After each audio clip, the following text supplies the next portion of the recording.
Welcome back, brothers and sisters. I am Braden. This is Langley Outdoors Academy, the place where we not only talk about what's going on in the gun world, but also how we're going to fix it together. In tonight's content, we are going to dive into a federal judge that just made a decision that assault weapon bans are okay because they are particularly dangerous. Now, if you've been following for a while, you know that flies directly in the face of a little thing called Bruin, and we are going to break it down right now. Everything will be linked in the description box below, and I cannot wait to hear from you guys on this one because this needs to be spread far and wide.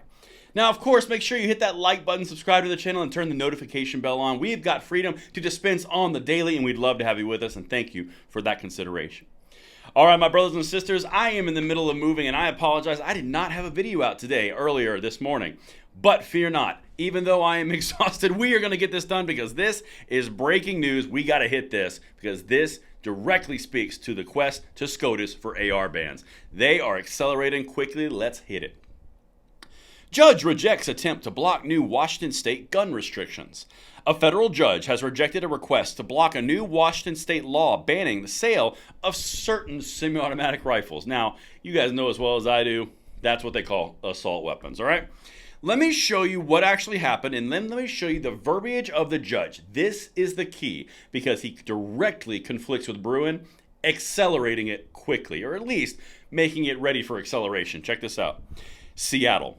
A federal judge on Tuesday rejected a request to block a new Washington state law banning the sale of certain semi-automatic rifles, the sale of.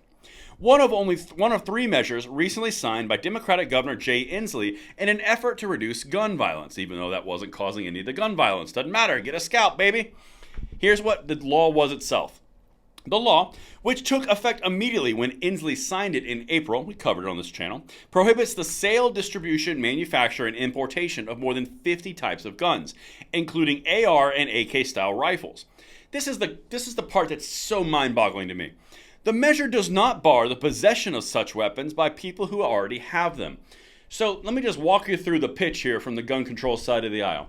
These are the most dangerous things on the planet. Every bit of crime comes from these things. If only we could get rid of these things, all crime would diminish. Gun violence would be a thing of the past, a bygone era, even though mostly handguns. But don't talk about that.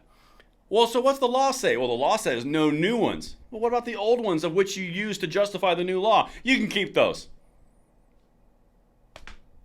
You can't. Ugh. Oh, let's keep going. Quote, this is the part that conflicts with Bruin. Considering the exceptional dangerousness of these weapons, the public interest in their regulation by the state outweighs the plaintiff's desire to purchase more assault weapons. U.S. District Judge Robert Bruen in Tacoma. Quote, in light of recent mass deaths caused by assailants using assault weapons, it is appropriate for government bodies to find ways to protect the public from dangerous weapons within the limits of the Second Amendment. How many ways can you violate existing law? How many ways can you violate existing decisions? First, let's hit the obvious one. That's interest balancing. Bruin did away with that. You have to have history, text, and tradition per the Bruin decision. That's from the SCOTUS, above this guy. That doesn't matter. He wants to do it anyway. So now the interest of the public safety supersedes the individual right. Again, interest balancing. You can't do that anymore.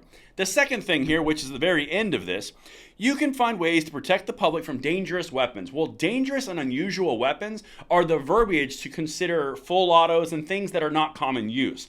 ARs, AKs, and semi-automatics are all common use. They are within the Second Amendment. They're trying to couch them within dangerous weapons because that's a determination. This is a game that this judge is playing. Shocker, it's out of Seattle. Let me continue here because, again, that Bruin decision is what that directly conflicts with, history, text, and tradition. But don't worry, the judge found a way. Check this out.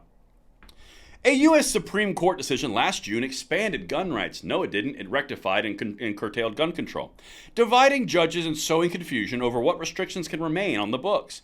It made more explicit that gun laws must be consistent with the historical tradition of firearm regulation, also the text of the Second Amendment. Okay, well now let me get this to you because there's also the history element. This is what the judge actually used, and this is the payoff.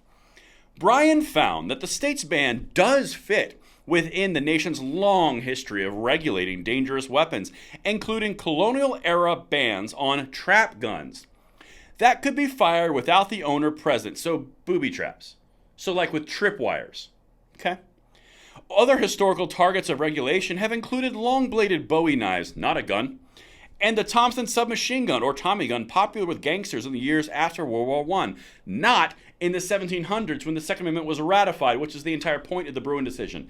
This judge just compared Bowie knives, World War I submachine guns, which again was after the entire thing, the 1791 ratification, and then he also used Bowie knives and booby traps. What? This is what it looks like when you are trying to reach and twist a decision to get a determined outcome. That's what we've got so far. That's the bad news. Good news? They just made it even easier for SCOTUS to pick up the AR bans that the left is pushing so hard, because now you've got Washington, you've got Oregon, you've got New Jersey, you've got Connecticut, you've got Illinois, California, New York, you got all the who's who of gun control states pushing this and pushing this and pushing this, getting more and more attention, making it ready for the Supreme Court to just go to town. And that's what I've got for you guys. Let me know what you think in the comments below, and I will see you on the next one. I'm Braden. See you later.